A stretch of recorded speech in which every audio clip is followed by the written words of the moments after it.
Pero bakit hindi tayo sinasagot? Balang-balat ng buhay. Mabuhay ang isla ng Mindanao! Mabuhay ang Luzon! May buhay pa kayang Luzon? Mabuhay! Napakabuhay ang bansa kung tayo'y nagkakaisa kasama ang isla ng Visayas! Wala na buhay, maraming buhaya sa Luzon. Mukhang tulog kayo rito. Gising na ba kayo? O natutulog pa kayo sa katotohanan na dapat nating maglaban?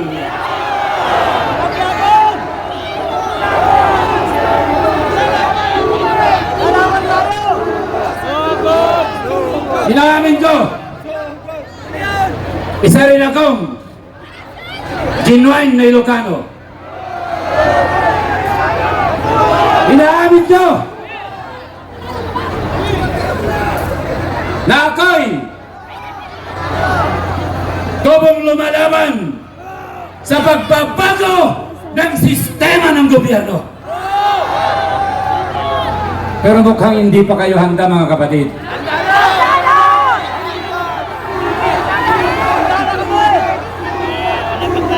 Ang tanong ko sa inyo, united na nga ba talaga tayo? Handa naman natin ipaglaban ang People's Initiative na genuine.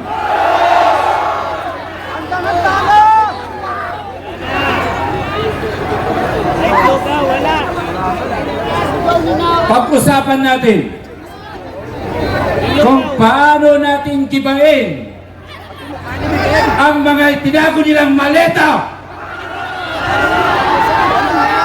Are you ready? Ay, Captain! Hanggang sigaw na lang ba tayo? O gusto natin talagang mabago ang takbo ng bansang ito?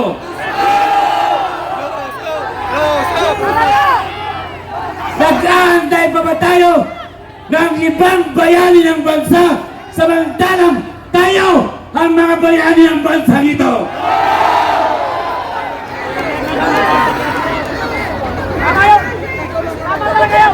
Mga kababayan, hindi pa ba tayo pagod sumisigaw?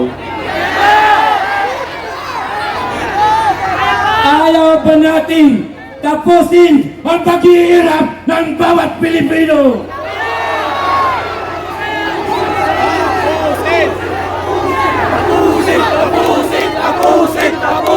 Nakinig kayo. Do we want to troubleshoot the problem of this country? Yes! Do we want to stop now and let us start a brand new solution? Pinag-uusapan natin lagi ang problema ng ating bansa. But finally, when Professor Ray Valeros declared that we shall start talking the solution of every problem of this country. But how? How are we going to start? Are we just keep talking and talking and talking without nonsense? Or we want to start the solution? But first, we must troubleshoot the problem that goes by these crocodiles in this country.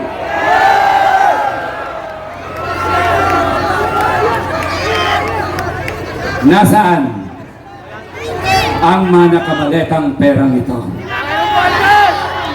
Gusto nyo ba na pabalikin natin ang pera yan sa ating mamamayan?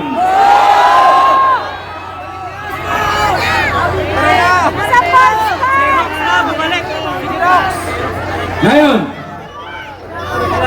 kaya nga po sana Ibaba ang bill na meron. Sana lamang po, Ibaba. imumungkahi ko ito. Handa ba kayong sumuporta?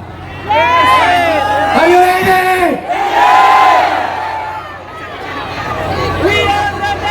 Bakit? Makinig kayo maigi. Bakit hindi natin pasiyasat sa mga bangkong nag-release ng pera kung ano ang mga serial numbers ng mga perang ito at ibalik sa treasury ng mga Pilipino? Do you believe me? Kailangan natin malaman ang mga serial numbers ng mga perang ito mula sa Central Bank, mula sa Land Bank, mula sa mga bangkong nag-release ng perang ito. At sino man ang may hawak ng mga serial numbers ito ay dapat makulong kung hindi niya ibalik ang pera yan sa bangko ng mga tao. Payag ba kayo? I hope that after this indignation, there should be a concrete resolution. Yes! We are not against the government Yes! because We are Filipino. the government is you, not them. Yes! Dapat yun na Payag ba kayo na inaagaw ang mga kalupaan ng Pilipinas? Payag ba kayo ng mga tribo natin ay naisasantabi na lamang at sila'y hindi malaya sa kanilang mga lupain? Kayo ba? Malaya pa ba kayo sa sarili niyong bansa? Hindi na. What did the Constitution says? The Philippines is a democratic and a republican state. tagal ng serial number. Sovereignty resides in the people. And all government authority emanates from every Filipino people. Bibim, bakag!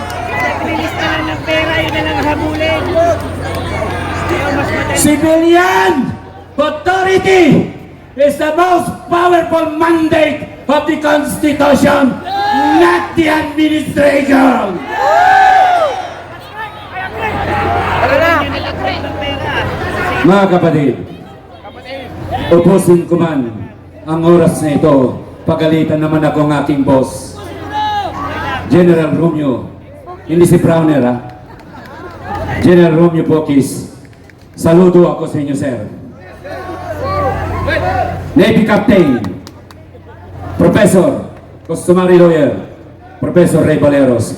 Mabuhay ang bansang Pilipinos! Mabuhay ang bawat mamamayang Pilipino! Mabuhay ang mga buhay at hindi patay na mamamayan! Maraming salamat po.